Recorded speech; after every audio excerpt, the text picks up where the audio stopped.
94.9 The Fan. 30 years of the best sports talk in Middle Tennessee. It's the George Plaster Show, featuring Tennessee Sports Hall of Famers Kelly Holcomb and young gun Billy Derrick. And now, here's your host, George Plaster.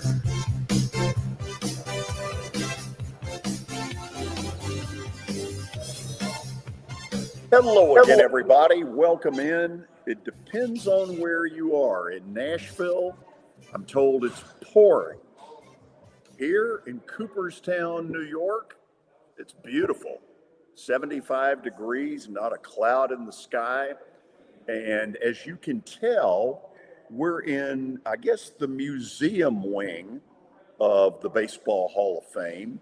So this trip is courtesy of this guy. That's Mark McGee. Mark, say hello. Hello, everybody. Mark will speak at a symposium on Thursday. This will be the 6th time that he has spoken up here. This is the first time I've ever been here. And to say that I'm a kid in a candy store is an understatement. We've been here for about an hour, and I've only scratched the surface. Some of you know I've sent some of the pictures out on my Facebook account and my Twitter account. Tomorrow, I will go through this place like nobody's business, and I will send a ton of pictures back to the Music City. Let's go to Murfreesboro, where I'm told it hasn't rained as hard as it has in Nashville. Kelly, how you doing?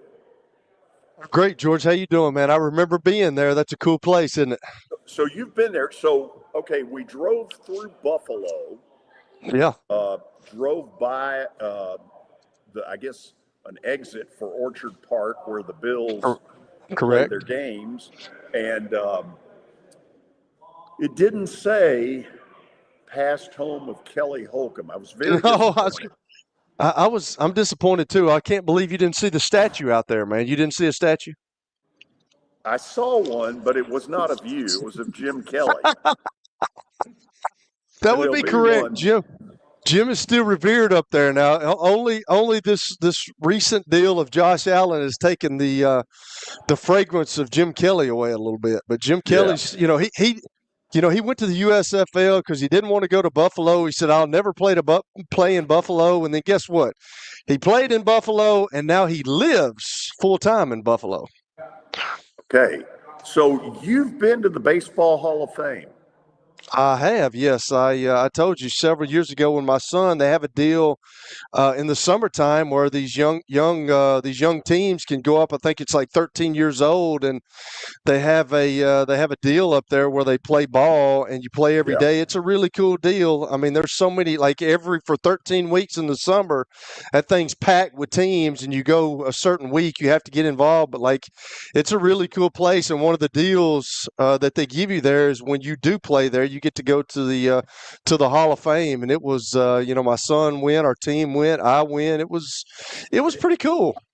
Yeah, Parker, if you will pull up the picture of Doubleday Field, that may be one of the places that they played. That is the baseball stadium that's empty, but I took the picture of it. If you can show that really quick, there is Doubleday Field, and that's where the Hall of Fame game has been played for years. I don't really know who's in there now or who isn't, but there we go. Parker, how are you? George, I am fantastic. Yes, it is pouring here in Nashville. Hopefully we won't get much more of this rain because it was pouring all weekend. Yeah, I believe it. Okay, so you ready to do an update? I'm ready to wow with this update today. It's pretty loaded. So I'm going to need a little bit of participation with this because when I say New York, I need you guys to say Knicks, okay? The New York. You say it. My gosh, guys. Come on. There we go. They're going to the NBA Finals for the first time since 1999. They have won 11 in a row since trailing 2-1 to the Atlanta Hawks in the first round of the playoffs. George is happy, man. He's happy. So, Kelly, let me let you in on a little secret. So last night we were in Cleveland. Yeah. And in fact, Parker, if you'll pull up the picture of Progressive Field, in the left field corner, not that one, the picture of the stadium. Not this one either, right? Not that one, that's Cincinnati. Okay, in the corner, the left field corner to the left of the foul pole is Rocket Arena, where the Cavaliers play. And Right. Kelly, I'm here to tell you that city was packed with Knicks fans. Oh, I can imagine, man. The Knicks travel. I mean, especially they're good at home, but they travel. But it's funny because everything's changed. Like it's Rocket Arena. When I played there, it was the Gund Arena, and then whatever that stadium, the baseball stadium was called Jacobs Field when I was there. So it's funny how things change over time. Yeah, and man, this is one of the more impressive runs through the playoffs that I can see. 11 in a row, and it really doesn't feel like it's been that close. So I thought that the winner of the West, which by the way, Spurs and Thunder will play in Game 5 tonight in OKC. If you haven't watched that series, it is well worth your time. I thought the winner from the West was going to run away with it. The New York Knicks are changing my mind. Here's the big debate, because if the San Antonio OKC series goes the distance, the Knicks will have something like, I think it's crazy, like 10 or 11 days of rest, which leads you to that old rust versus rest thing. And it's hard. I mean, the Knicks, for all the great stuff, looked awful for 40 minutes of Game 1 against Cleveland. And then in the last 8 minutes, they went crazy. They will not have that luxury against either of those teams. No. So Game 1 of the finals will be on Wednesday, June 3rd. So was that 8 days from now, if my math is correct on that? Yeah, something like that. I expect the series in the West to absolutely go to 7 games. It's been phenomenal. I highly recommend. The NCAA baseball tournament field of 64 was revealed yesterday. Not a surprise, Vanderbilt was not included in the field. Tennessee, they were a 2 seed. They will be going to the Chapel Hill Regional, where they will meet East Carolina on Friday morning. I would love to tell you Vandy should have been in it, but I don't believe that. I don't think they earned the right to be there. Congrats to Tennessee. What is this, their seventh NCAA tournament in a row? I think that's a school record. But that'll be a tough regional. North Carolina's got a lot of history in that thing, and for good reason. I'll take that draw over going to Atlanta. I will say that. So, and the Women's College World Series also will start later this week. A lot of great softball on this weekend. Shout out to the Lady Vols going back to Oklahoma City for the 2nd straight year. The Stanley Cup playoffs last night. The Carolina Hurricanes won in overtime for the 2nd consecutive game. Exact same score as well, 3-2 over the Canadiens in the Bell Center. And Game 4 will be played tomorrow night. And I got to admit, I fell asleep. Somewhere, Kelly, between Cleveland and Erie, Pennsylvania. That was the stop off. And, so Guy was holding the fort down. I've had to run that. When I was going back and forth from Cleveland to Buffalo, I mean, it's about 3 hours, and I was going through Erie all the time. But I'm luckily Guy stayed awake for you, George. Well, no, I did the driving. Oh, you did? Okay. I did all of the driving, and when we got to the hotel, as much as I wanted to stay up for OT, because I was kind of rooting for Montreal, I don't know. Something happened. And I'm sure Parker's going to talk about this, but can you believe what's happening to Colorado right now? Would you have thought that? Oh, listen, they took the gas. Yeah. When was it? Sunday night when they were up 3-0. Yeah. You know, if you're them, you think, okay, we're back Vegas in this on the run. And then in the second period, they fell apart. And when it got to 3-3, you knew they weren't going to win. You knew it was done. Yeah. Knew it done. Not good. How American of you, George, to root for the Canadians? You know, I don't know. I mean, look, I love their fan base. It's not like I've got anything against the Carolina Hurricanes, but I kind of like what they're doing. It is a fun arena. I will say that. Some baseball news for you, since it's going to be a baseball-themed show. The Astros threw a no-hitter yesterday between 3 pitchers, a combined no-hitter, their first no-hitter since 2024. And they've thrown, I believe, 15 is the number in their franchise's history, which second or third all time, if I'm correct about that. Yeah, Nolan Ryan had a few of them. This was a combo job, right? Mm-hmm. Yes, 3 of them, 3 pitchers. The SEC spring meetings are this week down in Destin. They started today. Lots of comments. I'm going to aggregate a few throughout the show, but Mike Elko had something along the lines of, and this wasn't what he said exactly, but it was along the lines of, this is not about participation trophies. What us coaches say doesn't really matter, which is the truth. And Greg Sankey came out and said that he's not opposed to the idea of a 24-team playoff, but I guess they have not had a lot of discussions between the Big Ten and the SEC, which is a huge problem because they control the future of the format. So, Kelly, I think that as these meetings start, I think the conference, the founding fathers or whatever, I think are really kind of throwing up their hands going, we don't know what to do. I think they assumed that nobody would go for 24 and that 24 would be considered kind of a crackpot idea. And instead, it's got all these coaches and a lot of the administrators saying, we want in, let's go to 24. I don't think they know what to do. And it was, I think it was unanimous with the Big Ten because they had their conference last week, and I think everybody voted to go for 24. And then supposedly Sankey said 24, 28 teams. He just kind of threw that out there. But, I don't know where this is going, and I just don't see much of I don't see it how it can be competitive, George. I really don't when it goes to 24 teams. We already have trouble with 12. I've thought all along 16 was the number they'd settle on. I don't know what to think anymore. I don't think it's going to be 16.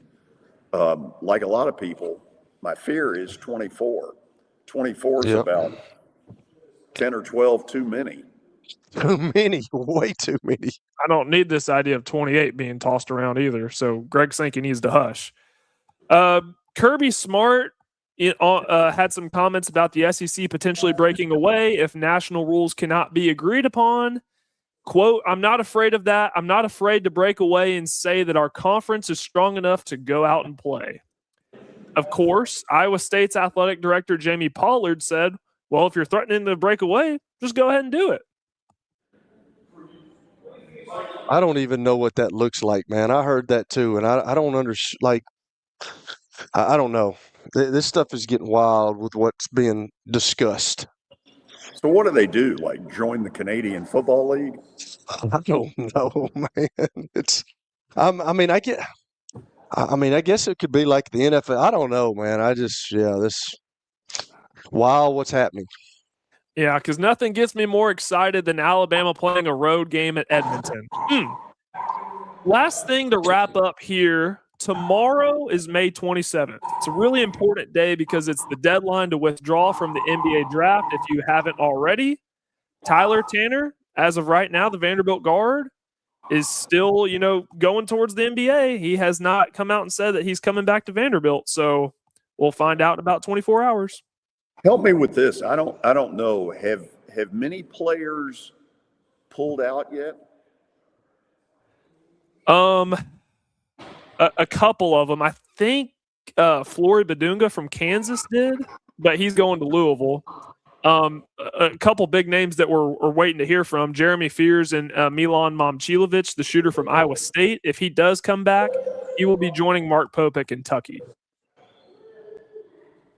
There you go. Okay, there we go. We'll see how it goes. Free agency in college sports, baby.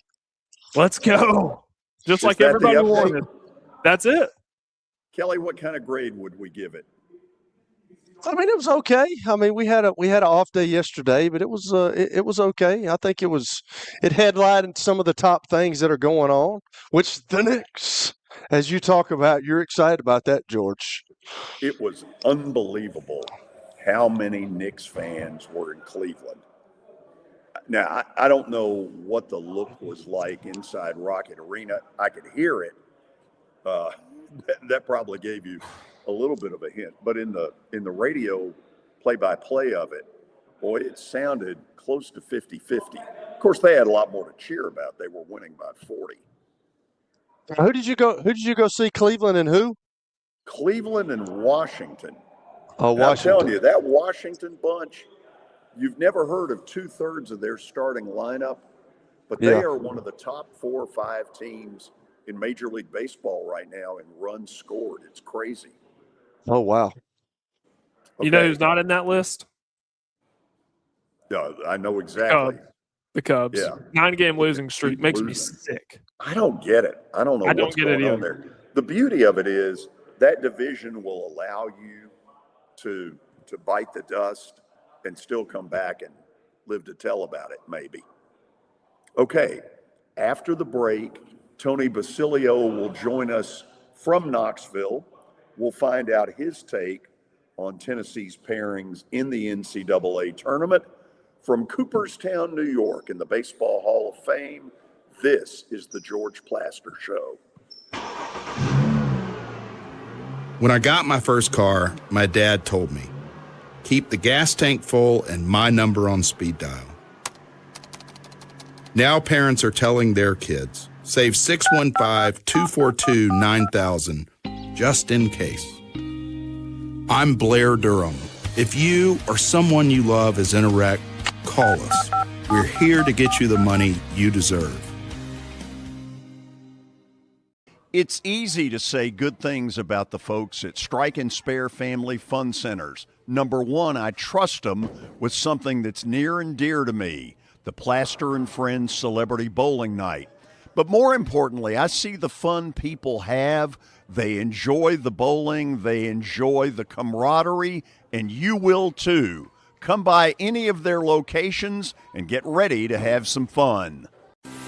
At Wilson Bank & Trust, we believe you shouldn't have to choose between personal service and digital solutions. As your local independent bank, we're proud to offer the relationships and trusted service you expect, along with the tools and technology that keep you moving forward. So whether you're growing a business, buying a home, or planning for the future, we're here to help.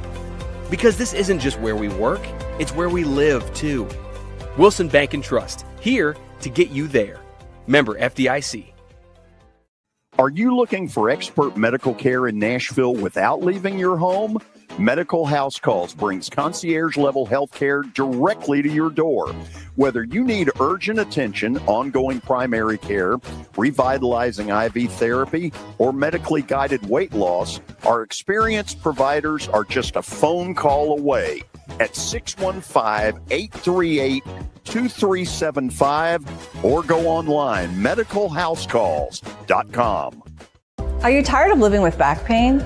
What would you do if the pain was gone? At the Dr. Gill Center, we've helped thousands of people over the last 30 years break free from pain and get back to living life. We're committed to your outcomes, and our caring team listens, understands, and offers real solutions to neuropathy, back pain, and joint pain without unnecessary surgery or medication. Choose the clinic that listens. Choose the clinic that cares. Call the Dr. Gill Center today at 615-882-4838. Let's make your pain-free life a reality. After hit the official shirt provider of the Plaster and Friends Celebrity Bowling Night.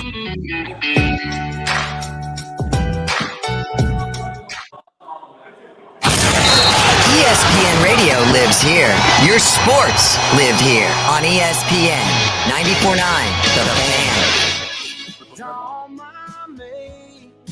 I'm just talking Tennessee. It is amazing what technology will do these days. So Parker is in what looks like solitary confinement. Kelly is in Murfreesboro. As in a always. Moment, when Tony Basilio joins us, he'll be in Knoxville, and I am up at the Baseball Hall of Fame in Cooperstown, New York, for the next 3 days. So let's bring Tony up. Tony, have you ever been here? I have not. I'm jealous of you, my friend. You know what? Do it. Now, I've only been here for an hour and a half. I'm going to spend about 6 hours tomorrow going through all these levels. Nice. Oh, my God. Nice, man. I was going to ask you what your favorite thing is, but it's a little soon for that, isn't it, George? Well, the one thing I have snuck a peek at, apparently there are 2 players who have their own section in the hall. Babe Ruth, Henry Aaron. I've gone and looked at Henry Aaron's. In fact, I posted a picture on Twitter of it. So that did get my attention. Wow. That's baseball immortality where you are, my brother. Now, I'll say this. It's not easy to get here. No, it's not. It's an interesting. It's off the beaten path. That's for sure. It is, and later Cassidy Lent, who is the director of their library, is going to join us at 4:00, and I'm going to ask her the question because I don't really know how did it end up here. That's a great question. How do any of these halls of fame, end up where they are? I guess they've got to be somewhere, right? Why not Cooperstown, New York? The early returns, this one blows football away. I'm sorry, Kelly. The football. Well, it's a much more historical game, George. Until the steroid era, it was a game where the numbers really mattered. Baseball down through time. But since they had the Macy's Day floats out there in the late 90s, it doesn't matter like it once did. Hey, Tony, where are you at? Are you waiting to get interrogated, dude? What's up? I'm kicking it. I'm kicking it in the basement. I was just working out. It looks like you're ready to get interrogated by somebody or getting asked some questions. Yeah, it's pretty rough, man. I'm not gonna lie to you. So, are people in Knoxville excited about Tennessee's NCAA baseball? What's the reaction? I think it's a matter of perspective, George. Look, the year, we were talking today on the show about what walk-up music should be for some of the guys in our bullpen. And, we came up with things like Fire by the Pointer Sisters, Start Me Up by the Rolling Stones, You Dropped a Bomb on Me by the Gap Band. These guys are brutal, the bullpen. It's never something you want to say, but the truth is, this is a deal where the head coach inherited the job in October. They have a completely new pitching coach, completely new hitting coach, completely new manager, completely new strength and conditioning coach, completely new apparatus in terms of their Yoda behind the scenes. Sean McCann is gone as well. So, George, this is one of those things where you look around the league and you say to yourself, LSU's not there, Vanderbilt's not there. To the wherever they are geographically, Louisville's not here in the tournament right now. And Tennessee kept their streak alive of making the tournament. So, all things considered, pretty good year. Are people hopeful that this team's getting out of North Carolina? George, I don't know that parents on this team believe they're getting out of North Carolina. When you watch the pitching, the relief pitching of this team, and then you consider that if you're going to get out of a regional, you've got to have 3 starters go for you, 3 quality starts, basically.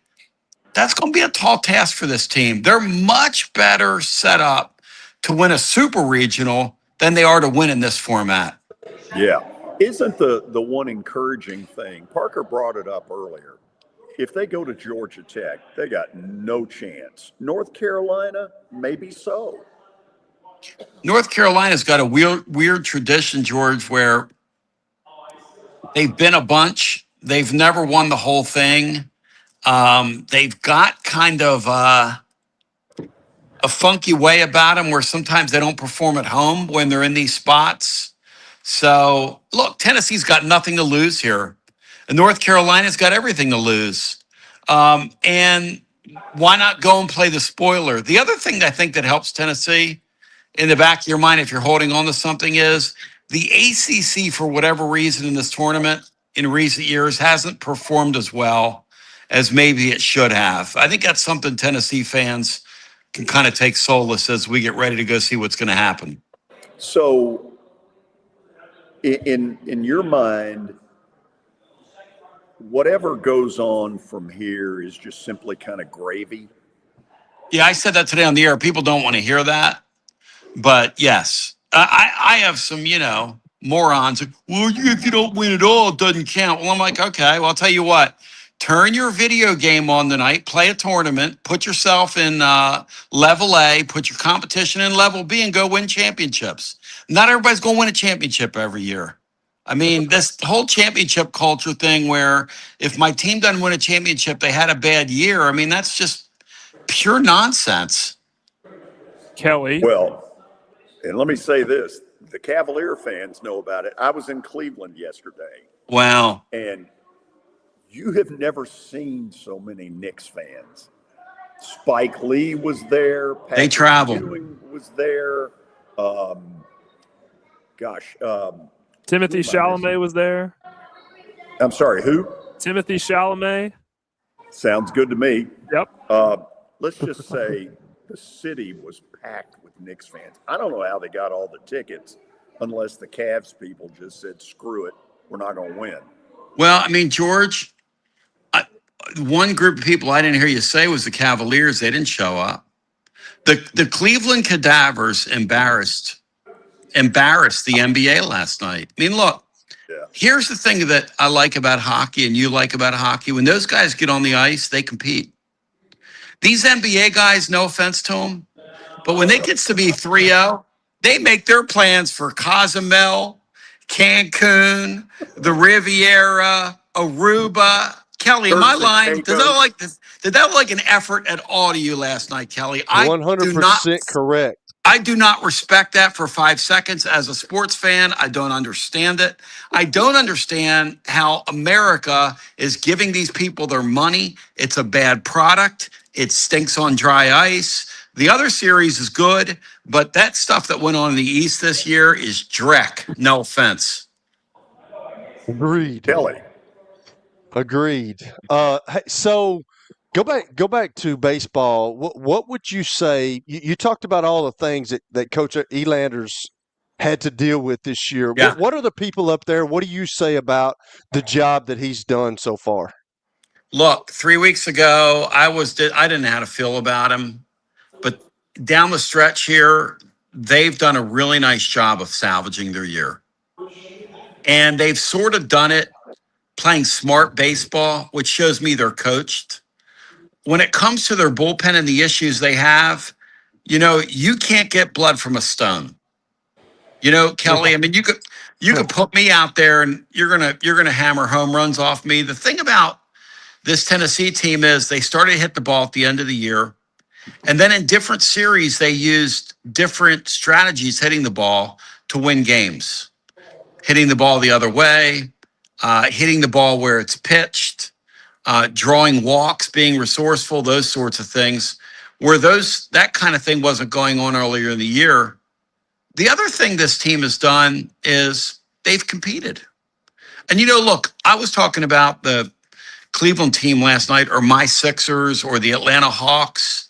When you watch a team not compete, I disrespect that.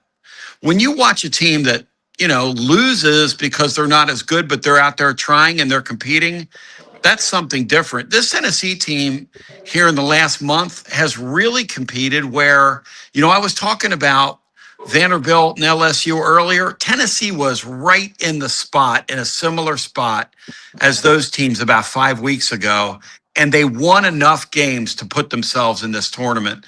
And I know Vanderbilt had a bunch of injuries in their pitching staff, and that really hurt them. And LSU won it all, so it's hard to come back from that.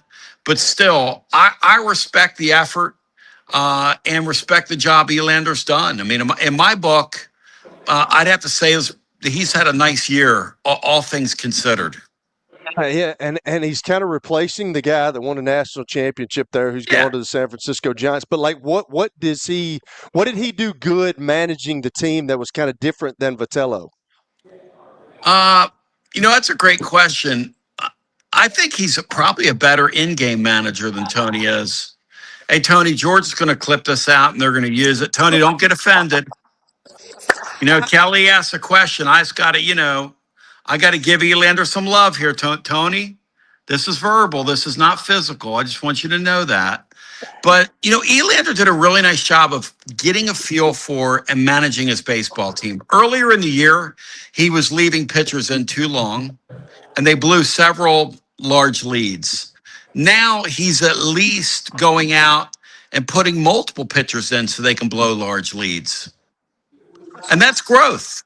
I mean, it shows some growth. The thing about their bullpen guys is you just have to see it to believe it. You just have to see it to believe it. I mean, another Springsteen song that they remind me of is I'm on Fire. Because when they walk out there, your lead's on fire, your game's on fire, your bullpen's on fire. I mean, the whole thing is a fire. So, Tony, you talk about championships. What do you give the Lady Vols who's made it to Oklahoma City? What do you think about them? Like 11 times now under this coach. And they're so good. This year's team, Kelly, if they can find a way to hit it a little bit out there, they've got a chance to hold the trophy. Now, they've got to figure out a way to hit the baseball because they're going to see some heavyweight lineups here. Like this Texas bunch they're getting ready to see had no business beating Arizona State, but they hit Saturday night a pinch hit home run late in the game.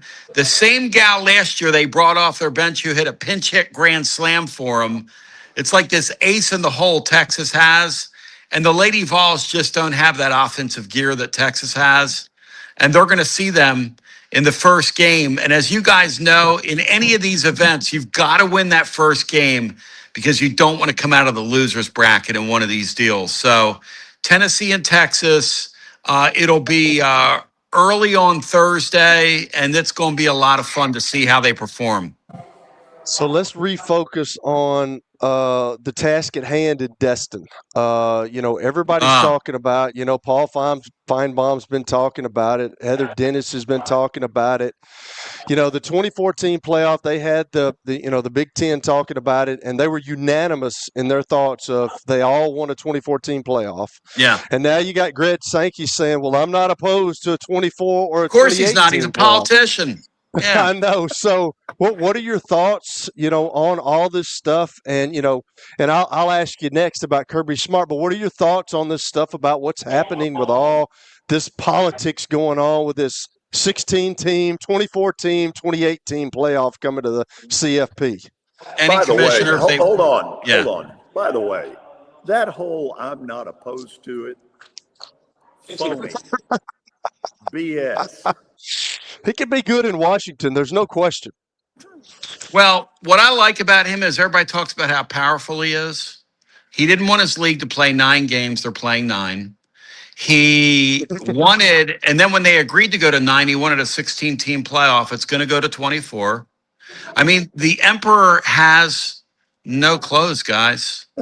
I mean, we're looking behind the curtain here at the Wizard of Oz, and this guy fashions himself, and they try to pump him up as some great leader in college sports. Really, he's a guy that got lucky. They put him in that spot when everything was going great guns in the league. He's been cashing big paychecks. He's a smart guy. He wants to keep his big paychecks coming. So now he doesn't care. You know, if you want to have a 2014 playoff, have a 2014 playoff. I hear the Big Ten's talking about their next move is we're going to play a 10-game regular season. See, the sport is about to get as insular as humanly possible. It looked like the 9-game deal for the SEC was going to lead to, well, we'll play some games of the Big Ten in the regular season. And now the Big Ten's saying, well, we're going to get 24, and we're also going to play 10 regular season games in our league. The whole concept here, guys, is Fox wants what Fox wants, and ESPN wants what ESPN wants.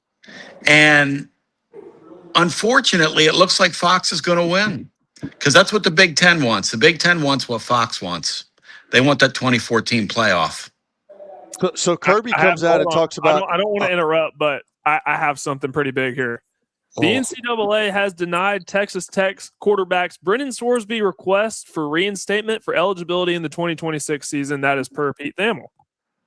Not surprising.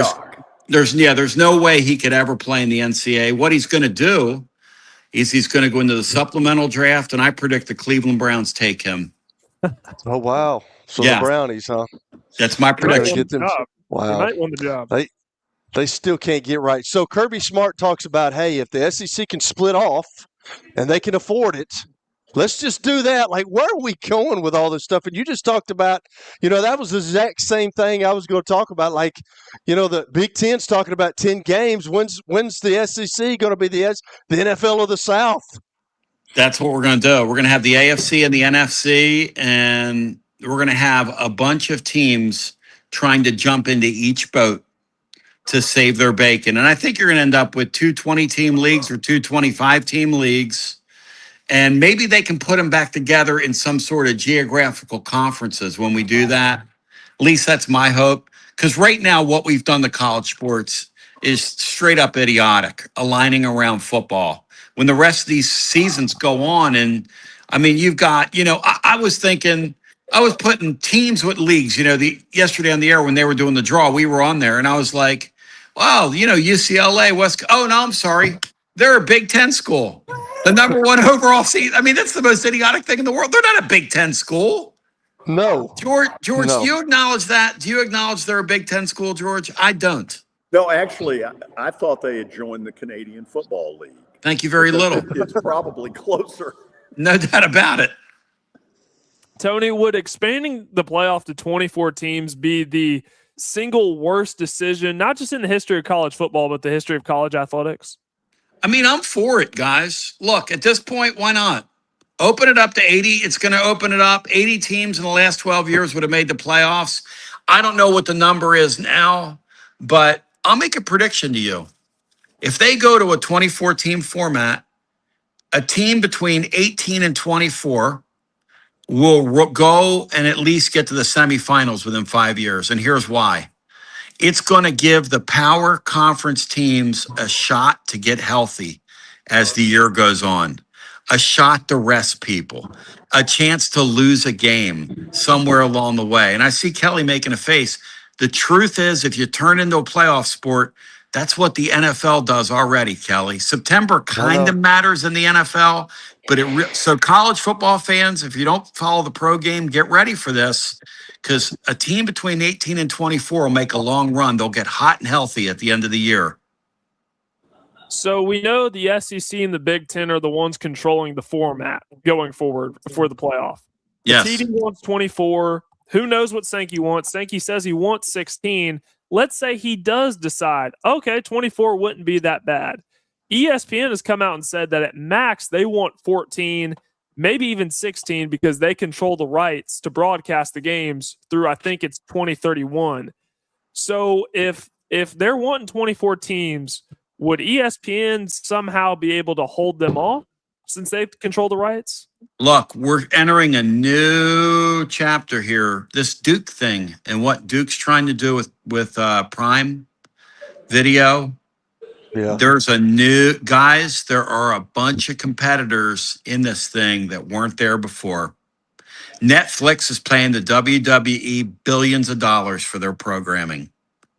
You don't think these people in college football would put their playoff on streaming services like the NBA has done? They would do it in a heartbeat, guys, in like a nanosecond.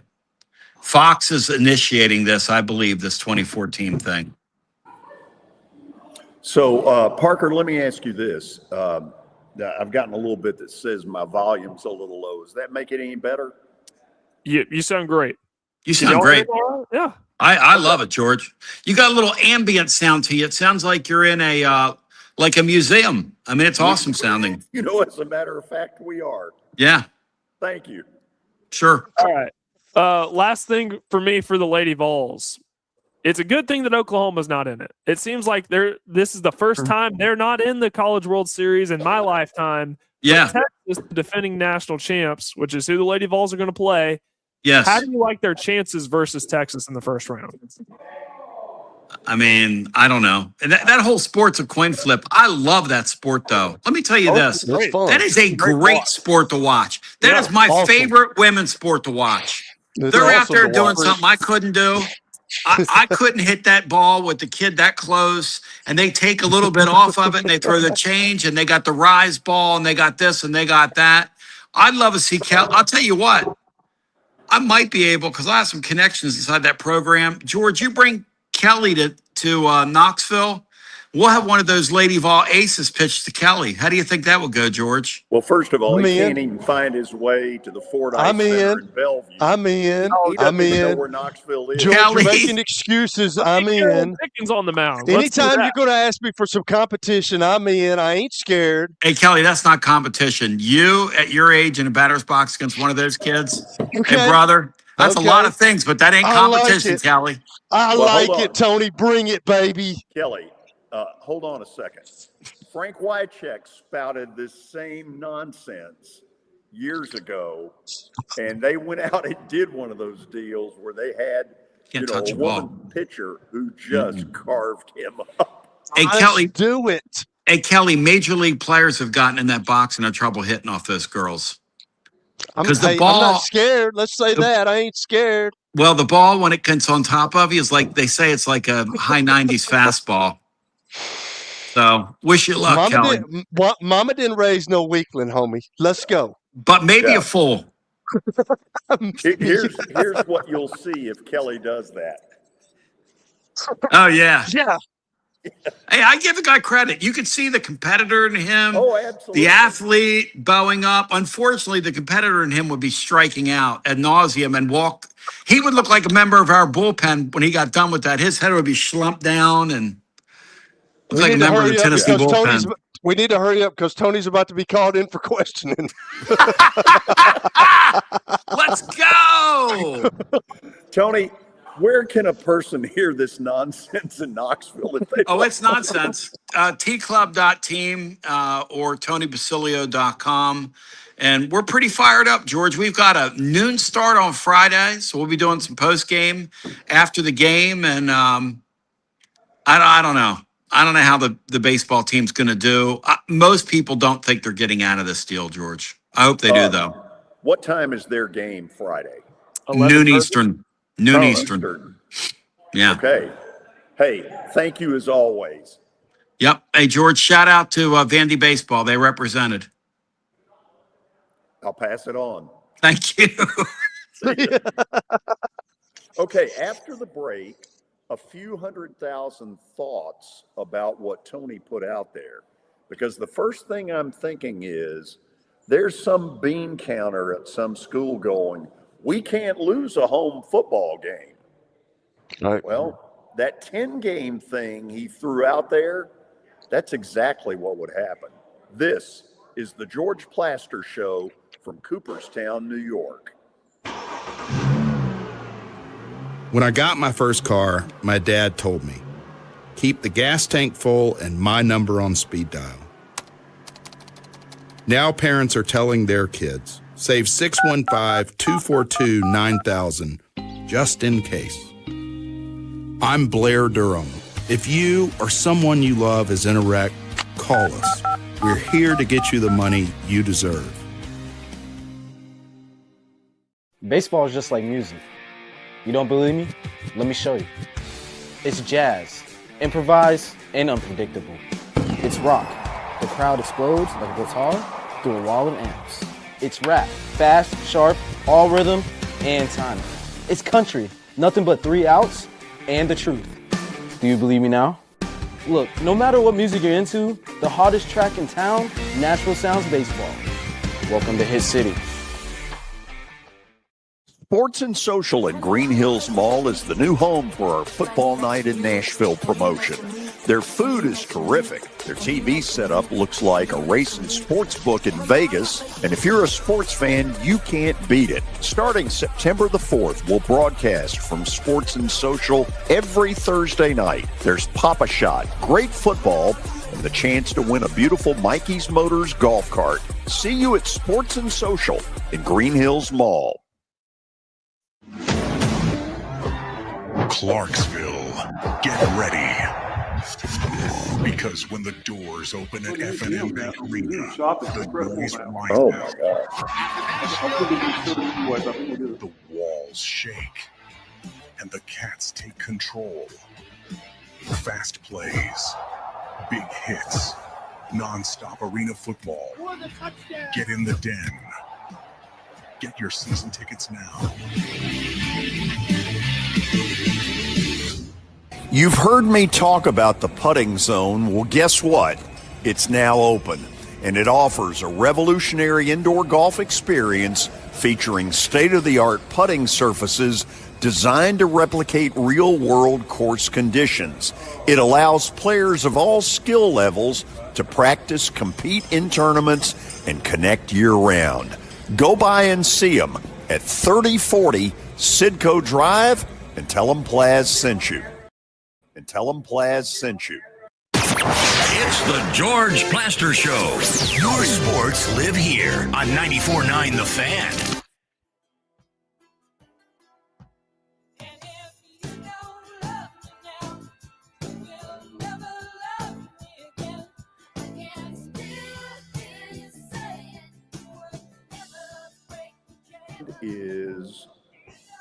What is in the background? Kind of a mural of the Museum of the Baseball Hall of Fame. That's where I am today in Cooperstown, New York. Cassidy Lent, who is the director of the library, will join us at 4 o'clock for a few minutes. Really appreciate their hospitality and their willingness to work with me. So Kelly, on the way up here, I read Sankey's I'm Not Opposed to 24. Really? Yeah. Since when? Exactly. It's funny, man, because he is like Tony said, he talked about being a politician. I mean, he would do good in Washington, but he's been adamant about that. He did not want to go to 24 teams. He might have gone to 16, but like he does not want. My whole deal too is I know that Tony is all about it. You know, he just said that, but I don't know how competitive that's going to be because you brought 2 Group of 5 teams in last year. You know, the Group of 5 top team is going to get in every year. It was not competitive. It doesn't get competitive, and I don't know how many teams, when you talk about a 24-team playoff, how many teams truly have the opportunity? It's not like the NFL where everybody's kind of on a playing ground that's equal. If you've got more money like the Ohio States of the world or the Michigans of the world or the Alabamas of the world or the Tennessees of the world, you're not competing on the same level. The NFL's got a salary cap deal, and if we're doing this with college sports, there's at some point going to have to go to a collective bargaining deal, and they're going to have to all be on the same lines because they talked about all this stuff where, hey, well, they've got a cap on all the money that you can raise, but that has nothing to do with the collectives. So they can go out and get as much money as they want in all these collectives. So they're not playing on the same scale. I don't know how competitive it's going to be, but it's funny that he was so adamant about staying at 12 or maybe going to 16 or 14 like ESPN wants. And now he's saying, well, 24, 28. So does that mean that it's obvious that they're going to 24 at some point? Sounds like it. It feels like almost the speech where he says, okay, I lost. Good luck to the gentleman who'll be going into Congress. Kelly, here's the thing. as much as I don't really like Sankey, I think he's kind of a bully or a bully wannabe. I think he's right about this as far as wanting to stay at 16, but have the courage to say, look, this is bull. But you know what I think is going on? I think when he gets in that room down in Florida, I think he's got a bunch of people yapping going, we don't have any problem with it. Yep. And, we've talked about it for the last couple of weeks now, but these coaches voted for 24 teams because if you make the playoffs, that gives you maybe an extra year or two. If you're doing really, if you're not up to the standards of the people that are giving you all this money think you need to be, that gives you another year or two. Maybe that's what they think. I'm kind of like Tony. I don't know if that matters, but that's why all these coaches wanted that. They wanted 24 teams and 28 teams. Like he's even talking about 28. This is just, I don't know where it's going. It's going to be interesting to see where all this heads, but I don't think anybody knows. The thing that Tony threw out about the 10 game regular season, yes, which is what it was when I was a little kid. Right. I guess you never say never, but in this era of money, I don't believe it. You think Danny White would be up for that? Losing a pair of home games, maybe even one? You think athletic directors are going to be up for that? They're trying to soak every last dollar they can. If they lose home games, they're the ones that are going to be mad about it. No, the whole thing feels like that somebody needs to stand up and say, can we have a gigantic do-over? Okay, we've screwed this up so bad. USC, UCLA, you go back west, Texas, Arkansas, y'all help reform the Southwest Conference. I mean, it feels like somewhere that somebody has got to ask for the biggest redo since the Civil War. Well, but it's all about these football programs. That's what's the catalyst of all this, George. We all know that. So, why don't these presidents and all these guys get together, these ADs, and say, hey, we understand football is the catalyst of all this, but like football, go do your own thing. We'll be part of it. Obviously, we're part of the university, but like we're going to go back to the Pac-10 or the Pac-12 or whatever we want to call it, and we're going to have basketball, baseball, volleyball. We're going to have all that stuff on the West Coast. We don't want to go to Rutgers to play volleyball December the 22nd. Nobody wants to do that. We're done with that. So all you football guys, let's go out. Let's figure it out. Let's figure out how many teams y'all are going to have. And then let's go back to the way things used to be. I don't know if that's ever going to happen, but you would think that somebody would go into a room and say, hey, can some smarter minds prevail here and say, this has gotten ridiculous with football. Now all these other sports are suffering for it. I can't even imagine some of these West Coast teams budget when it has to, like, all that stuff costs, George. You know that when you have to fly a team out, when you have to pay for a hotel, when you have to pay for food, when you have to pay for buses, when you get that's a bunch of money. And where's all that money come from? I don't know. Hopefully somebody can wake up someday and say, hey, this stuff is not right. Football's got its own entity. Y'all go on and be your own entity. So when you all hear this secede from the union, that Sankey every once in a while slips in there, and now Kirby Smart slipped it in. What does that mean? I'm thinking the same thing. I have no idea what that means. I mean, are we just going to go to an all SEC schedule? Because they had that in the COVID year, and nobody liked that garbage. Because they want a couple of preseason games with East Tennessee State and Louisiana Monroe, as George always talks about. They would like some of those. They would like some of those. So what does that mean? Does that mean that we're just playing a total conference schedule and we're going to be the NFL of the South and the NFL of the North? What does that mean? I don't know. Parker, here's your history lesson. The Monroe Doctrine is simple. Thou shalt never play a home game versus the SEC. Amen to that. Amen to that. And bring back the Southwest Conference. I'm pretty sure that was in there too. Bring it on. Okay, so a lot happening. The NCAA denies Brendan Sorby's appeal. Gee, there was a big shocker. Like they were just going to let him go out there and then kind of show his bets in the middle.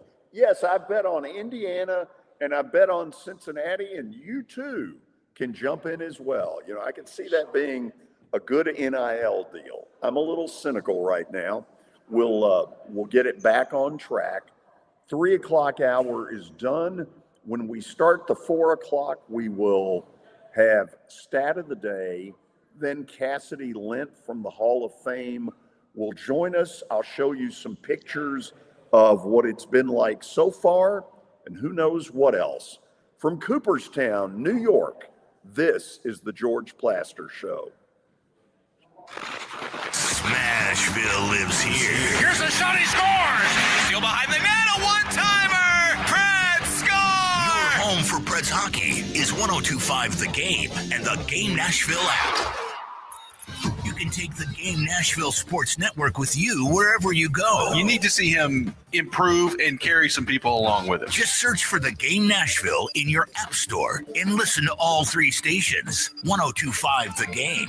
That coaching staff should be commended. I would tend to believe that they would try to keep him. Apathy destroys a franchise. 94.9 The Fan. But this next one needs to be out in this community. When you get all that money, the expectations go from here, and they're accelerated. And Sports Talk 8:30 a.m. The presentation of Joe Namath is that he was New York, controversial, guaranteed a victory, and that's what changed the NFL. Are all in one place. Your sports live here on the Game Nashville app.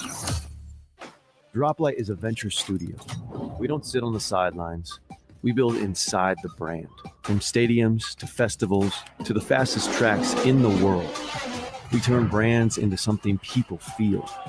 Turning ideas into traction, partnerships into pressure, and momentum you can't ignore. This is Ignition. This is Droplight. Fuel for brave brands. Visit droplight.com. Future leaders begin at DePauw University. In the School of Business and Leadership, students gain the skills and confidence to make their mark and change the world. Step up, stand out, and lead with purpose. Learn more at depaw.edu. Boxing fans, the Nashville Smash Team Boxing League's action is professional boxing in Nashville like never before. 16 skilled professional fighters, team versus team action. Each fighter goes 1 round, so it's toe-to-toe action from the opening bell. Check out the videos on Team Boxing League's social media accounts or teamboxingleague.com. Don't miss the next Nashville Smash No fights this Sunday, May 31st against the Miami Assassins at Municipal Auditorium. Tickets at teamboxingleague.com. Hey guys, Big Joe from my friends over at Busy Bee. Listen, I'm a Beehive member and I want you to be one too because it is awesome. Listen what they got going on right now. Special financing for new HVAC units. Up to 12 months, no payment, no interest. Also, you get a free Yeti Tundra 45 cooler with the purchase of a 17-seater or higher efficiency HVAC unit. Busy Bee has it all. That's why they are the best. Check them out today, busybeehvac.com. Call 775-7833. Now, here's your latest Fox 17 Code Red weather report. I'm Fox 17 meteorologist Greg Pope. That's our forecast today, taking us into the low 80s, and a few more scattered showers and a few isolated storms can't be ruled out. Many dry hours as we go throughout the rest of this afternoon. We'll keep the humidity as well. Your sports live here on the Game Nashville Sports Network. Discover the all-new Enhanced Kitchen Notes at the Omni Nashville Hotel. Savor Southern comfort with a refreshed feel, an enhanced menu, and of course, the legendary biscuit bar you love. From farm-fresh ingredients to reimagined classics, each dish celebrates Nashville's rich culinary heritage. Whether it's a leisurely breakfast or a hearty lunch, every plate feels like home. Stop by any day to experience a meal that's truly music to your taste buds. Kitchen Notes at the Omni Nashville Hotel. In case you missed Chase and Big Joe. The only time I ever remember seeing a Subaru was on Crocodile Dundee. You know what I mean? But it's like everywhere I go now, I just see a bunch of Subarus. I'm like, man, when did that happen, you know? Oh, we got a lot of answers for this. Chase and Big Joe, weekdays at noon. Your sports live here on 102.5 The Game. Your sports live here. WBUZ HD3 Laverne. All around the world on the Game Nashville app.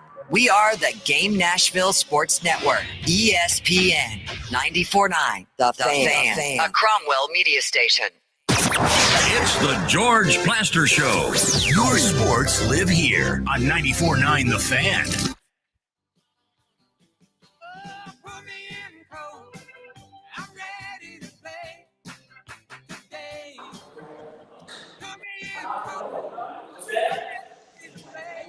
Time for our stat of the day, brought to you by Apple Collision Centers. Who were the first players inducted into the Baseball Hall of Fame? You know, I don't pretend to act like I know that. Me neither. But I bet Cassidy Lent does when we bring her on in a minute.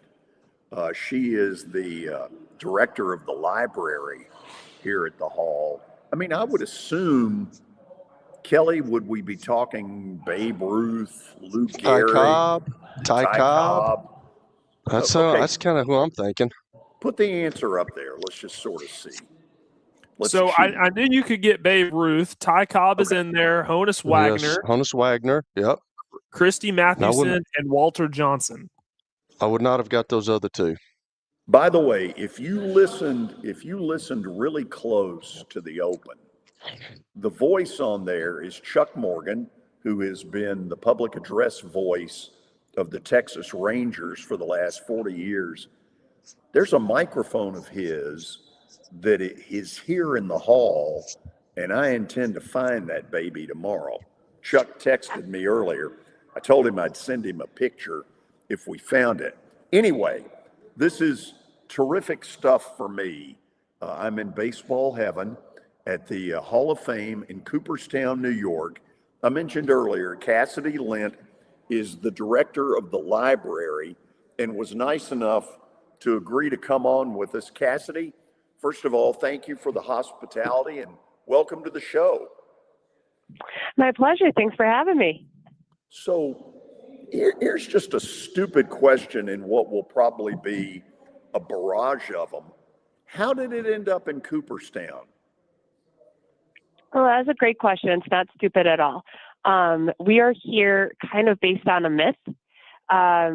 So the belief many years ago was that baseball was invented in Cooperstown in 1839 by Abner Doubleday. And in the early 1900s, there were some folks who got together and decided this based on some letters that they received from a guy named Abner Graves. And they decided that Cooperstown made a great story for the home of baseball.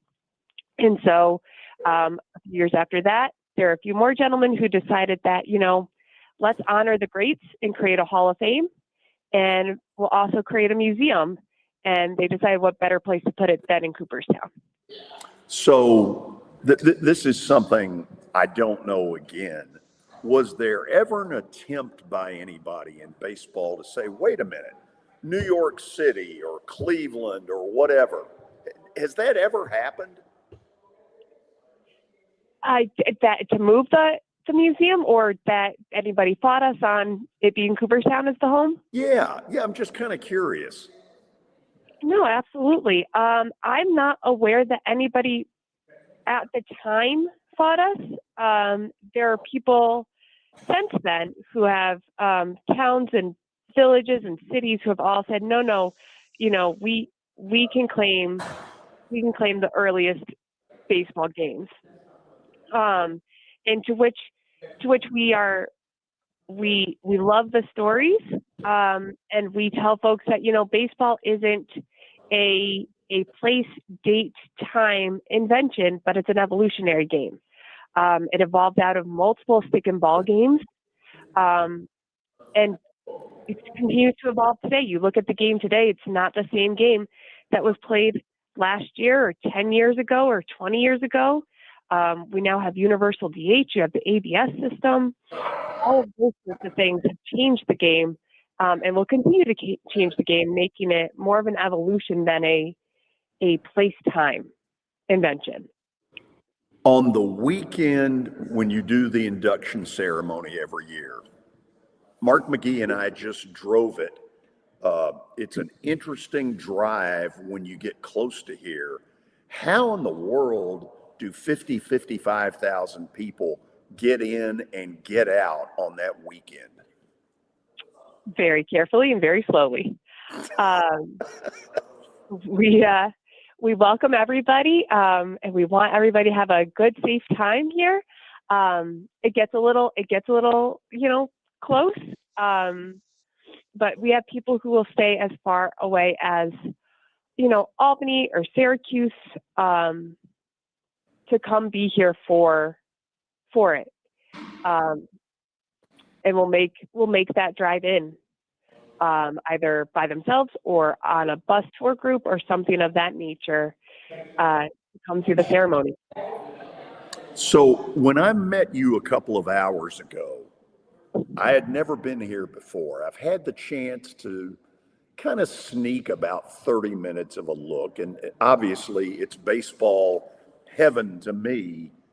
When I try to do this whole thing tomorrow, how long for a baseball-aholic should it take to really go backwards and forwards in here? So everybody's different. We recommend about an hour of floor for you to kind of really see everything, but it won't give you the opportunity to read everything.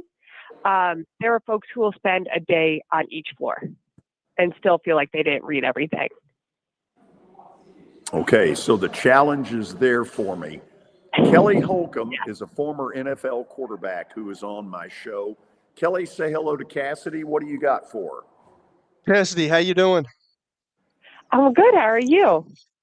Now, a couple of years, I told George, my son came up and played in the little deal for the whole week, where they bring teams in, and then we were able to come to we got tickets to come to Cooperstown. Is that kind of where you get more people in the summertime coming to the exhibits? Yes. Yeah, we absolutely see the majority of our visitors during the summer, between the weekends of Memorial Day and Labor Day. So, yeah, this is kind of a crazy question. I'm going to ask this, but the bus that you got, I played football, so I've been to Canton. The bus that you get of each player, like how long does that take to make? So for somebody to make? So we start the process early, almost immediately after a person is elected into the Hall of Fame. We'll gather some images, do some research on them, and then the artist will make a sculpture of the bust, and then that bust is cast. And I say bust, we don't have busts, we have plaques. Plaques, okay. Yeah, that's right. That's right. Sorry. We won't. No, that's okay. It's confusing because they are headshots essentially of their shoulders up, but they're more two-dimensional than a bust. But they won't arrive here in Cooperstown until right before the induction ceremony. So they take 6 months. Yeah, go ahead. Sorry. No, that's okay. So, golly, so here's the deal with all this artificial intelligence that's coming into play now.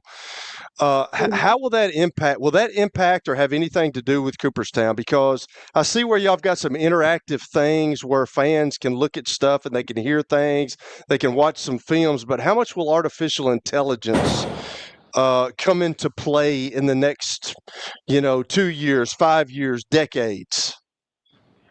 That is an excellent question, and something we are actually currently exploring in-house, figuring out kind of what will that technology, what role will it have here?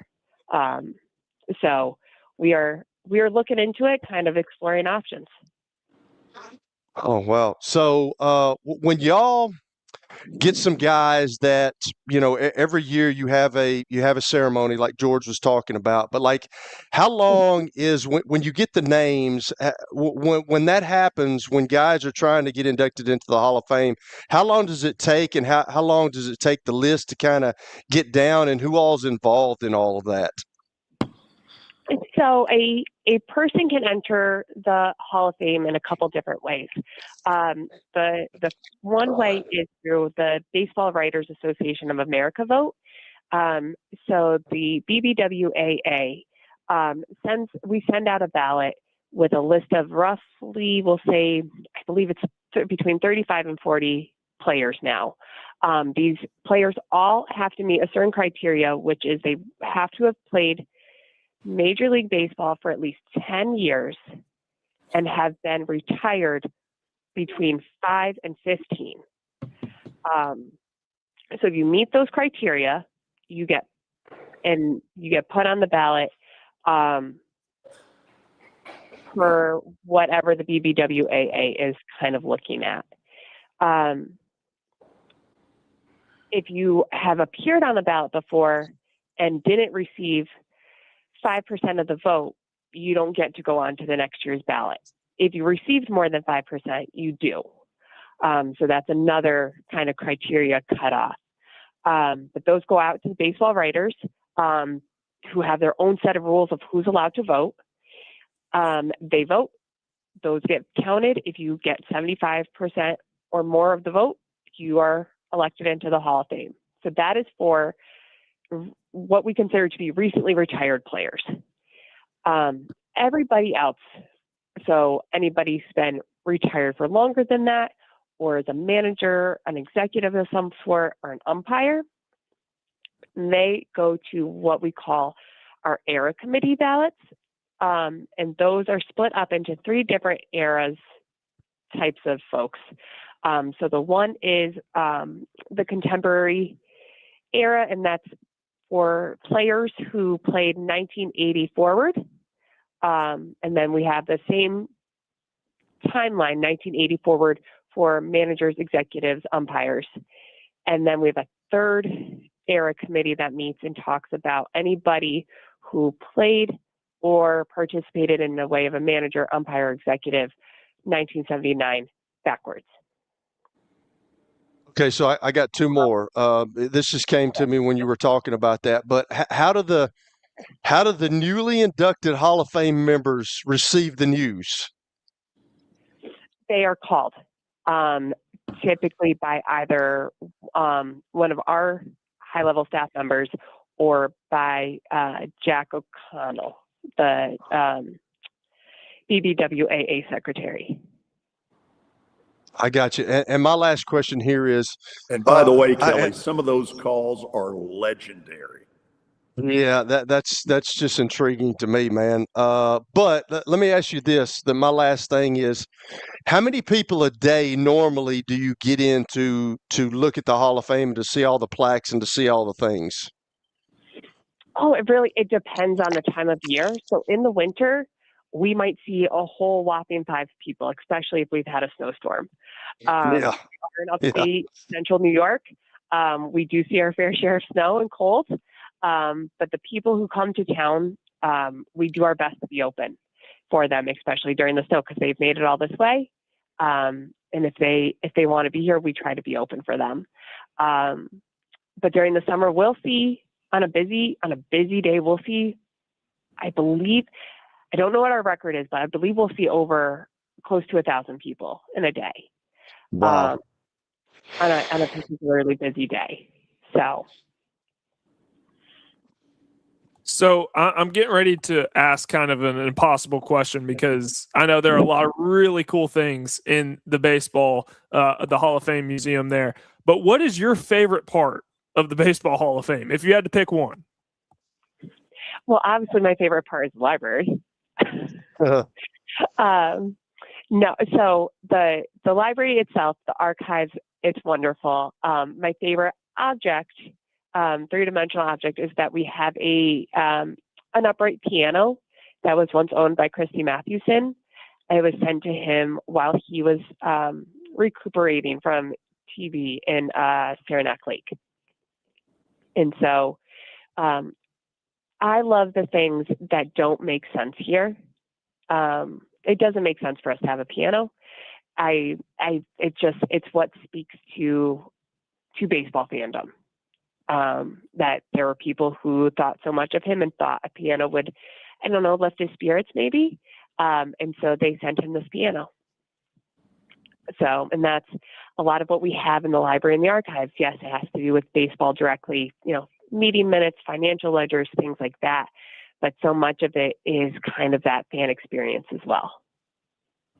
So I got thinking when you were talking about the requirements for, people to go to the next steps and getting inducted into the Baseball Hall of Fame. We saw something in the NFL this year where Phillip Rivers, who is eventually going to be in the Football Hall of Fame, was retired for 5 years, played a few games in the NFL. That reset the clock on how long or how much further he has to go until he can be enshrined in the Hall of Fame. I'm not sure what the baseball equivalent to that would be or if that has happened, but let's say hypothetically a guy comes out of retirement, plays a few games in the MLB, goes back into retirement. Does that reset the clock on him getting into the Hall of Fame? So I'm not sure. We did have this almost happen once. Paul Molitor, I believe, came out of retirement about right before he was set to get on the ballot, but because he never played in a major league game, his clock never reset. So he was still eligible for induction or election when he would have been. But yes, in theory, if he were to have played in a major league game, then that clock would reset, I would think. I can't say for certain. Cassidy, can I butt in for a minute? Didn't Roberto Clemente get the waiver because of his tragic airplane death of the 5-year wait period? Correct. Yes. So we instituted that rule. At some point, it wasn't always a part of the rules, but we did institute it. At some point, he was waived because of his passing. And then at that point, they actually put in a rule that stipulated if somebody were to pass at such a time that made sense, they would become eligible before they were necessarily had been gone for 5 years. It's a kind of it's an interesting caveat that was added in at some point after his passing. But yeah, Cassidy, he was elected by special election, which is a little bit different than our ballot elections. Cassidy, this will be the last one for me, but how did you get started working with the Baseball Hall of Fame in the library? Sure. So we have a wonderful internship program here called the SEAL Internship Program. It's for 10 weeks in the summer, and I was fortunate enough back in 2012 as I was completing my undergrad degree to have a spot in that internship program within the library. And so I did that for 10 weeks in the summer of 2012. I went back home, went to grad school, and while I was in grad school, the two gentlemen who had trained me both were looking to leave for different directorship positions closer to home, and I applied and I got a reference librarian job, and that was back in March of 2014. Wow. What a cool story. Cassidy, thank you on short notice for doing this. Looking forward to the next couple of days because I know it's going to blow my mind. And thank you for the hospitality, which has been awesome. Well, my pleasure. It's wonderful having y'all here. Thank you. We're excited to be here. Cassidy Lent is the director of the library here at the Baseball Hall of Fame. After the break, we'll do kind of a short segment.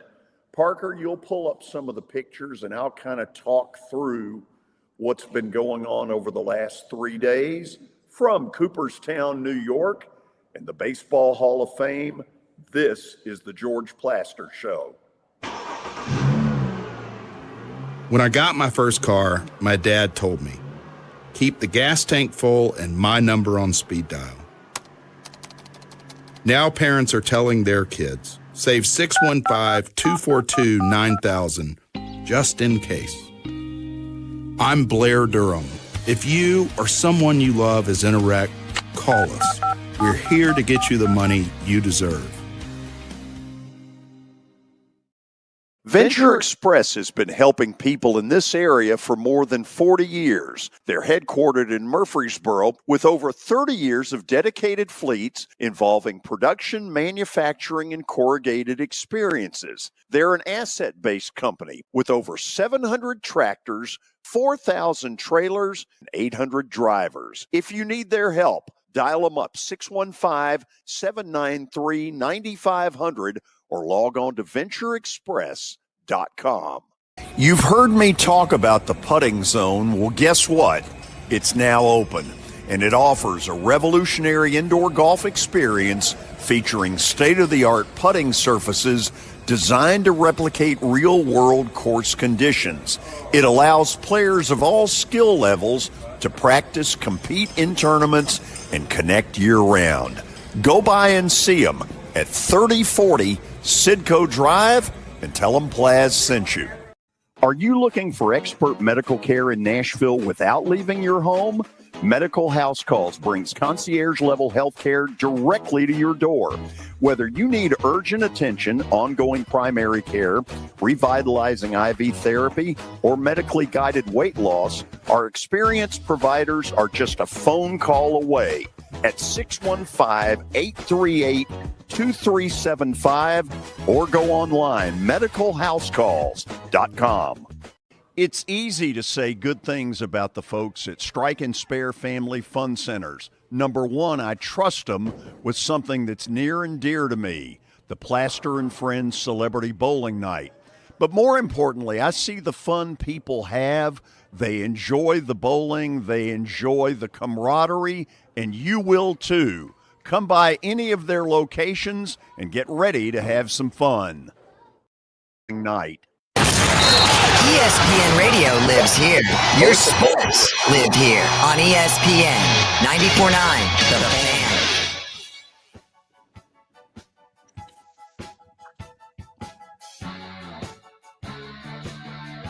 It's a big operation.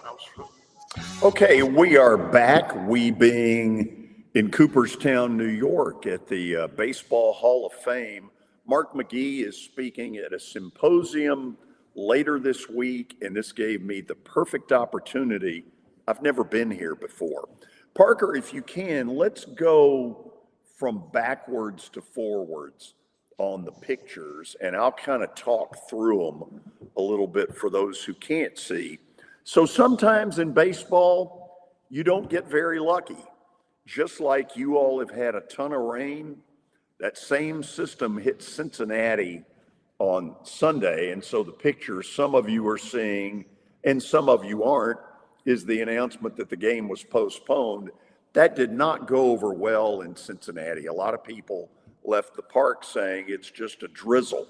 Well, in fairness, they had a pretty good weather forecast. The umpires did. It poured for the next 3 or 4 hours. Sadly, they made the right decision. Next up is Cleveland.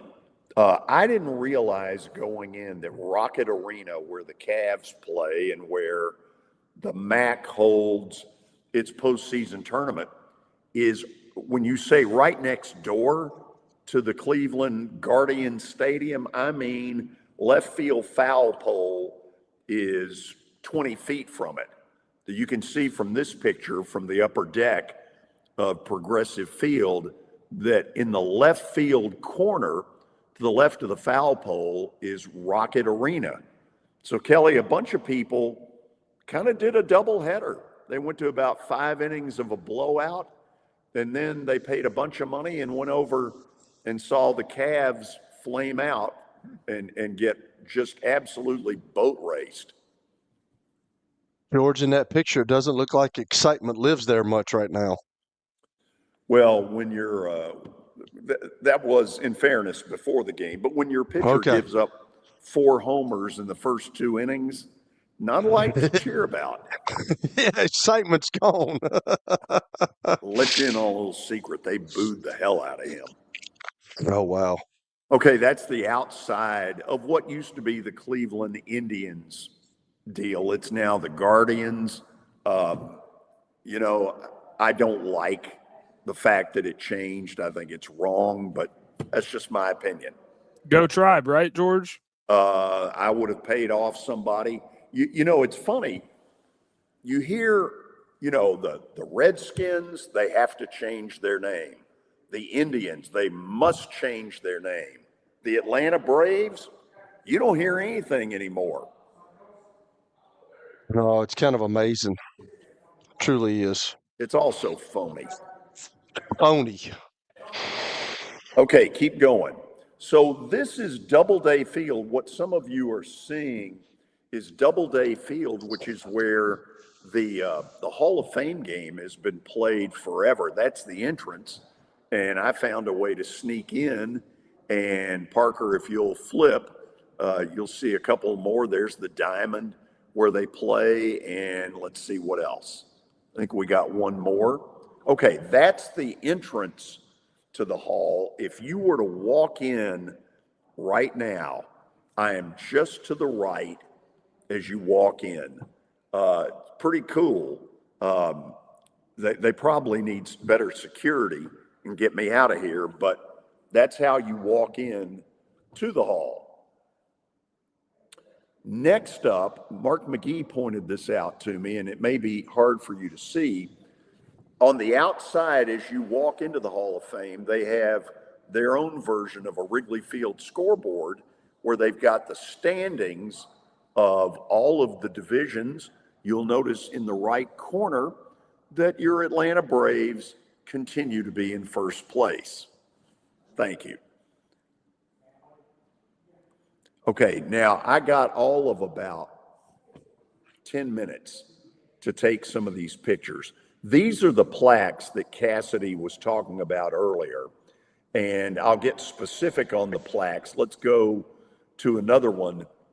I decided the first one I wanted to see was the late, great Bobby Cox, and so I went up and took a picture right in front of that particular deal. Cox is, and keep going here, Parker, if you will, Cox is in a group with John Smoltz, keep going, and Greg Maddox and Tom Glavine, who were all inducted, I want to say within a year of each other. I don't have it in front of me, but pretty good stuff. Will Dale Murphy be added to this group at some point? You know, I don't know. I have told Dale Murphy that if he ever gets in, I'm coming. I hope that he does. I think he's close, but I'll also tell you all this. This is by far the hardest Hall of Fame to get into. It's not even close as far as the criteria. So a Dale Murphy, who's a two-time most valuable player, 82 and 83, is not in. What you see there, I think, is Babe Ruth and Ted Williams in a display. Like I said, I was in a big hurry on these pictures because I wanted to get you all a few for today. I'll get some great ones tomorrow that'll really get your attention. So that's part of what some of you are seeing. I didn't know this. Babe Ruth and Hank Aaron are the two players that have their own personal display. I got a chance to go into Aaron's display for about 2 minutes. I'll get in there tomorrow and snap a bunch of pictures. I've got one on my Twitter account right now that is up, that is not the one you're seeing. So if you'll go to George Plaster TN, you'll end up seeing it. All right, that's all the pictures. All the pictures. Okay, that's all of them for today. Let's do this. Why don't we go to the break, and then we'll look for 4 red-blooded Americans who have something on their mind after a crazy and apparently soggy weekend in Nashville. The phone number, 615-759-0960. 9949. One more time, 615-759-9949. Kelly, it is very important that they are red-blooded Americans. 100% in agreement with you, brother. I knew you'd feel that way. We'll go to the break. From the Baseball Hall of Fame in Cooperstown, New York, this is the George Plaster Show. When I got my first car, my dad told me, keep the gas tank full and my number on speed dial. Now parents are telling their kids, save 615-242-9000 just in case. I'm Blair Durham. If you or someone you love is in a wreck, call us. We're here to get you the money you deserve. Are you tired of living with back pain? What would you do if the pain was gone? At the Dr. Gill Center, we've helped thousands of people over the last 30 years break free from pain and get back to living life. We're committed to your outcomes, and our caring team listens, understands, and offers real solutions to neuropathy, back pain, and joint pain without unnecessary surgery or medication. Choose the clinic that listens. Choose the clinic that cares. Call the Dr. Gill Center today at 615-882-4838. Let's make your pain-free life a reality. Baseball is just like music. You don't believe me? Let me show you. It's jazz, improvised, and unpredictable. It's rock. The crowd explodes like a guitar through a wall of amps. It's rap, fast, sharp, all rhythm and timing. It's country, nothing but 3 outs and the truth. Do you believe me now? Look, no matter what music you're into, the hottest track in town, Nashville sounds baseball. Welcome to Hit City. Sports and Social at Green Hills Mall is the new home for our Football Night in Nashville promotion. Their food is terrific. Their TV setup looks like a racing sports book in Vegas. And if you're a sports fan, you can't beat it. Starting September the 4th, we'll broadcast from Sports and Social every Thursday night. There's Pop-A-Shot, great football, and the chance to win a beautiful Mikey's Motors golf cart. See you at Sports and Social in Green Hills Mall. Of the Plaster and Friends Celebrity Bowling Night.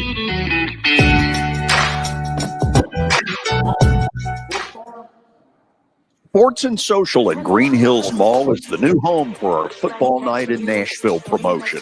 Their food is terrific. Their TV setup looks like a racing sports book in Vegas. And if you're a sports fan, you can't beat it. Starting September the 4th, we'll broadcast from Sports and Social every Thursday night. There's Pop-A-Shot, great football, and the chance to win a beautiful Mikey Motor golf cart. See you at Sports and Social in Green Hills Mall.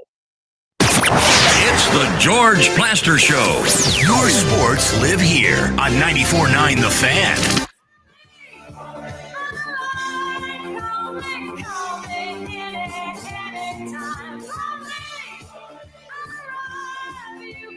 So again, that voice that you heard is Chuck Morgan, who's been the public address announcer of the Texas Rangers for the last 40 years. He also was once the voice of the Grand Ole Opry, and before that was the Nashville Sound's first PA announcer and was wildly popular here. He's got a microphone here, and I'm going to find that sucker tomorrow. I don't know where or how, but I'm going to find it. We got loaded lines, so let's get right to it. Eric on line 1, welcome to Cooperstown.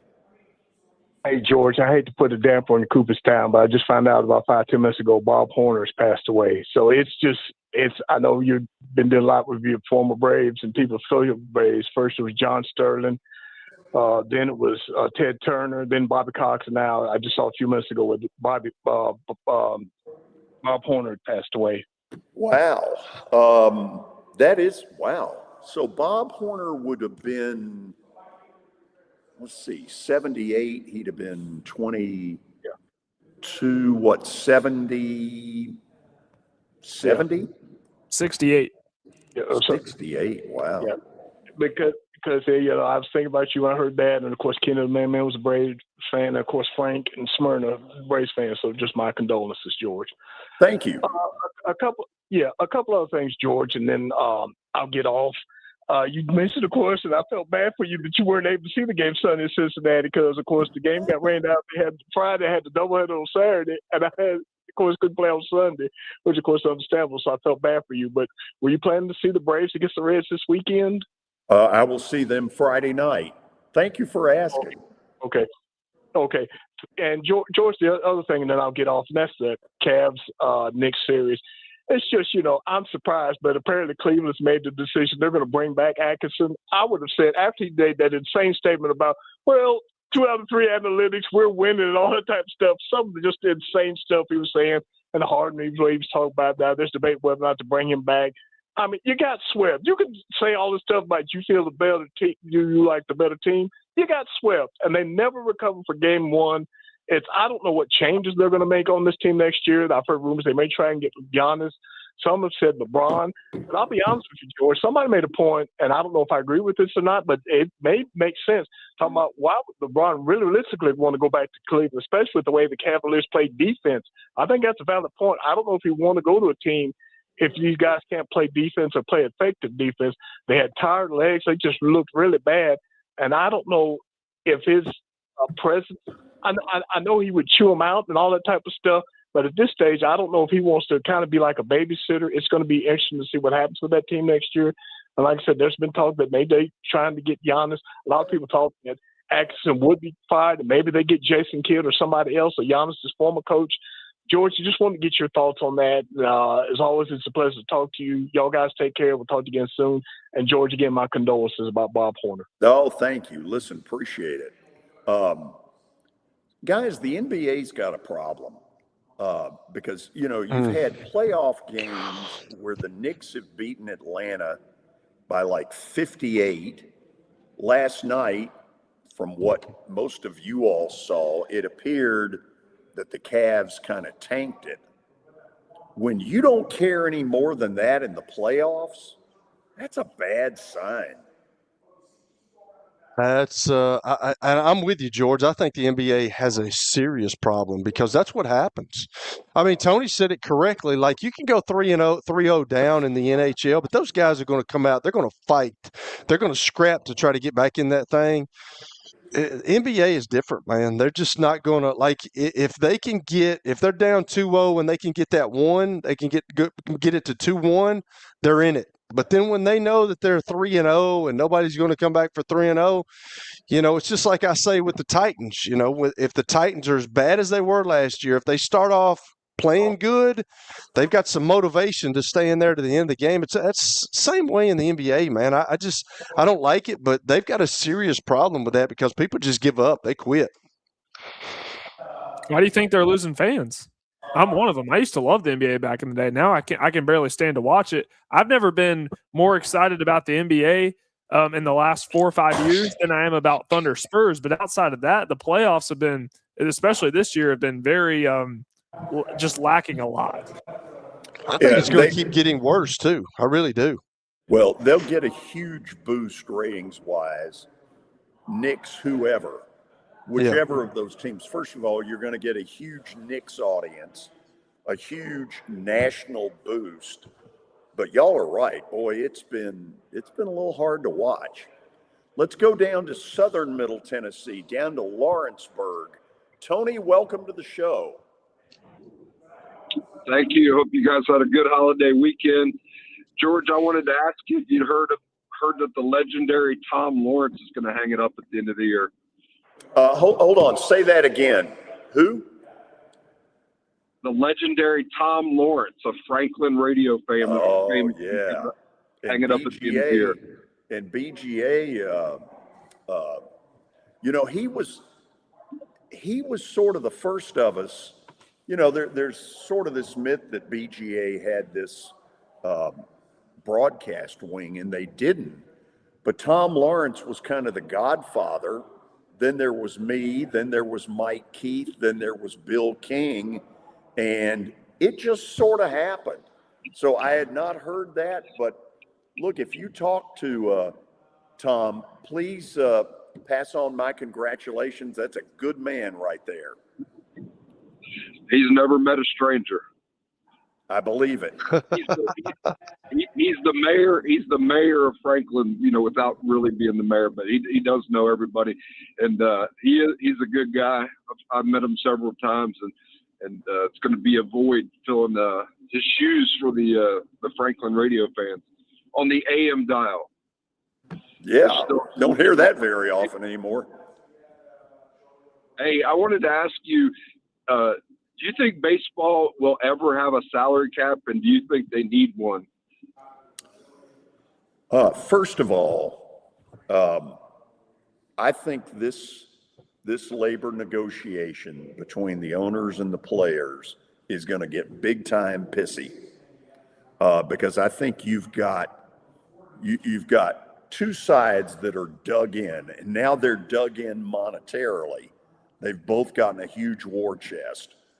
You remember when Bryce Harper told the commissioners to get the F out of our clubhouse, and the commissioners said, I'm not getting the F out of your clubhouse. This is my clubhouse. I think, to me, that sort of demonstrated just how polar opposite they are. I think the only solution, if neither side really gets what they want, is a salary floor. But I don't know. I'm not convinced that does it. There's going to have to be something. And I'll tell you this, if the Dodgers win it a third year in a row, whether fair or unfair, you're going to hear it even stronger. So you're saying a floor, not a cap? Well, no, let me say this. I think that's going to be one area that they may be able to compromise, because, the players are going to say, look, the Marlins don't spend any money. The Tampa doesn't spend, although Tampa doesn't need to. They've proven that this whole thing may be a myth.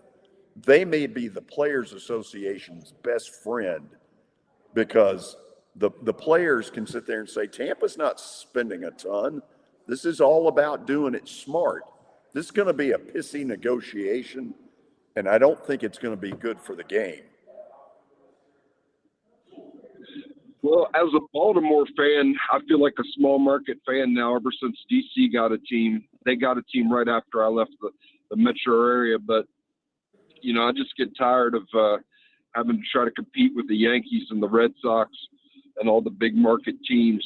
I know there's been a few examples in the last 20 or 25 years of small markets doing well, like Kansas City, and Tampa's not a huge market, but all in all, it really is just, it's all about buying the titles. The Dodgers have proven that.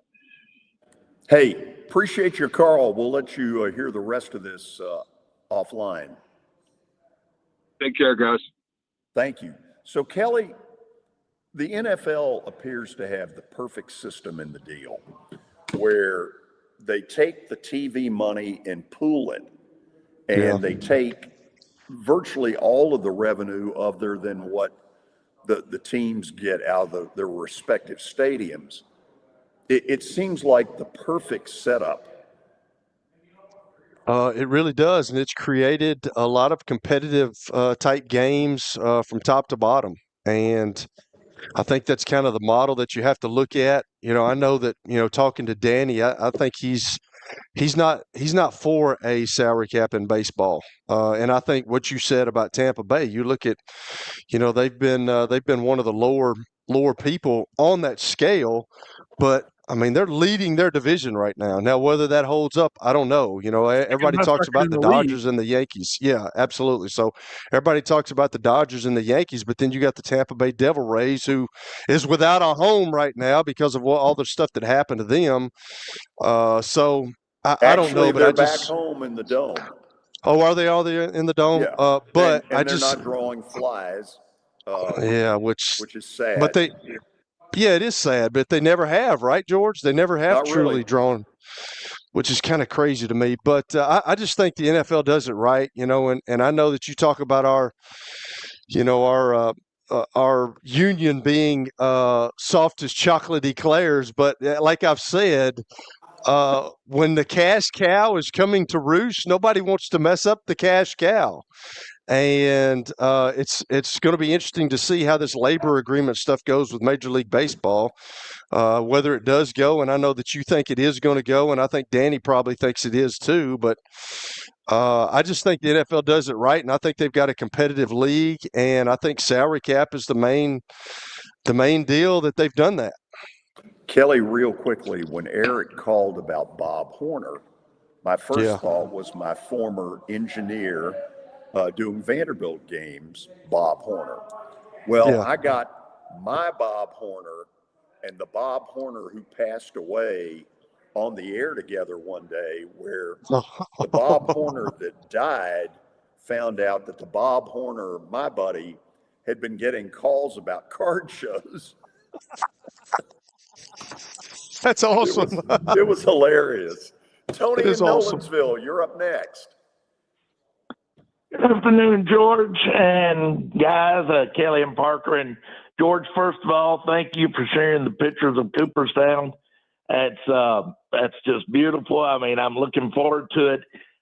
George, one of the rooms you might want to try to get to, from what I understand, is they do have a display that has all of the World Series rings to each team throughout the years. I think that'll be a beautiful picture and a nice thing to see also. Yeah, thank you for sharing that. I didn't know that. Yes, sir. But that'll be nice. And like I say, thank you for sharing the pictures. Guys, the Kurt Cignetti popularity keeps on rolling, keeps on continuing. I don't know if y'all saw it this weekend, but he was the pace car driver at the Indianapolis 500. Oh, I saw it.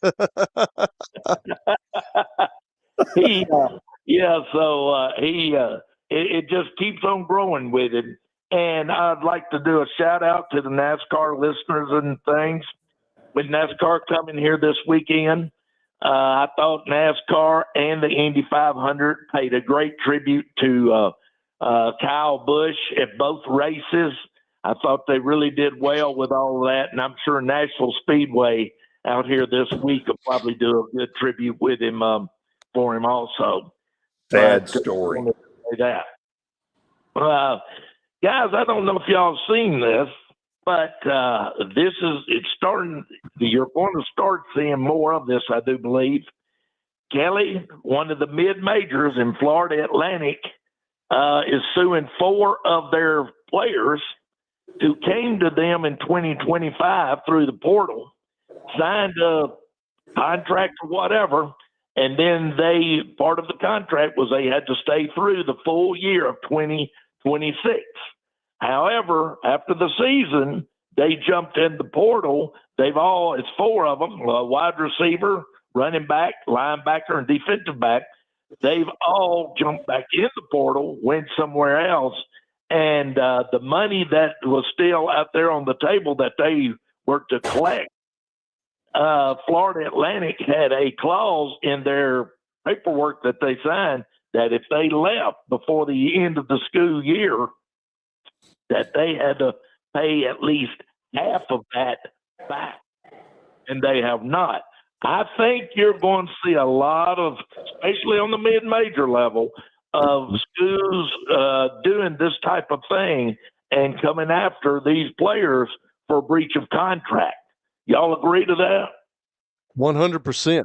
There's no question there's more of that coming. It's interesting that FAU is the first one to do it. I guess what I'm curious of is, okay, is it the end of like a fiscal year? Is it the end of a school year? What is it? Right. George, I had that same question. Is it end of the school year or just end of the football season? Because if I'm not mistaken, they've changed the portal date. So if they hold them to staying through the school year, which end in roughly May or June, then they miss the portal date to transfer to somewhere else. So it raises a lot of questions. What is considered the end of the season? And guys, I saw this also. This is how far we've come. A football ticket to the Army-Navy game, 1939, section EE, 40-yard line, was $4.40 in Philadelphia. And we've come a long ways. And the way the money is now and everything, who knows where we're headed. And Kelly, you're right about what you said with all these. And George, all of us are right about the 2014. You just keep adding teams. All you're doing is watering down the playoff system. And you're running tourist fans away from what is really a good product. You're running them away from it. And it's just going to be another thing on TV, on stream TV. It's being watered down. So, guys, I'm on board. Let's get to another caller. Enjoy yourself, George. Once again, tell McGee I said hello. See you guys. Hey, I'll do it. Thank you, Tony. So FAU sues. I mean, I would guess that if the contract stipulates from this date to this date, that essentially would make it very hard for those players if they decide, they want to go at the end of the football season. If you go year to year, it's almost like you're losing a second year.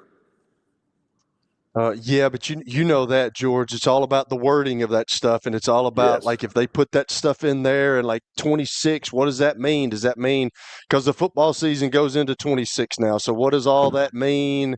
So I'm sure we'll find out in the next week or so, or how long it takes. But I think you're going to start seeing that all in all because these smaller schools are going to get these guys to come in, but then if they have a good year, they're going to try to benefit off that, and they're going to try to make the most out, just like free agents in the National Football League. So they're going to try to go somewhere else. Here's one of the words that's in the contract. Oh, wait a minute. I'm doing it backwards, aren't I? Oh, whereas, and also wherefore. Both of those words are in those contracts. Yes. Ben, line 4, thank you for waiting. Of course, George. How are you doing? I'm good. Hope you are. Good. How's New York? New York is sunny and hold on. Sunny and I want to say upper 70s, 75 right now. And no rain expected while I'm here. Well, that's good. It's better up there than it is here down in Middle Tennessee. That is what I have heard. But speaking of New York, I want to bring up the very relevant news about the New York Knicks making the NBA Finals. And I want to get y'all's opinion on, do y'all see the New York Knicks having any chance against the two teams battling out west, the San Antonio Spurs and the OKC Thunder? Whoever takes that series, do y'all see the New York Knicks on, an 11-game winning streak in the last 30 days, but using this entire time to rest? Do y'all see this affecting the New York Knicks in any way? And do y'all see them competing at all against San Antonio and Victor Wembanyama or Shai Gilgeous-Alexander over at OKC? The answer is not yes, but oh hell yes. The Knicks are for real. The Knicks, look, a lot of people have this doubt because it's the Knicks. And how many times have they won in the last 30 years? I got news for everybody. This team's for real. Now, do I think that OKC or San Antonio are dying to play the Knicks? Now, could San Antonio or OKC win? Yeah, but this isn't going to be some cakewalk. You think either one of them want to have to go to the Garden and listen to that crowd? Heck no. I'm not totally. I'm not as optimistic as George. Although I will say that, he talks about rest and rust. We're gonna definitely see that for sure. I think the Knicks are playing good, and I think Jalen Brunson is when he gets hot, man. Like he bothers me sometimes because of his, the ball gets stuck in his hands a lot. But if he keeps playing like he's playing and he gets hot, he can keep those guys in it. I don't know, and this is and no I know fluke. He's been doing this for 3 years. I know that, George. I understand that, but I think the Knicks are going to.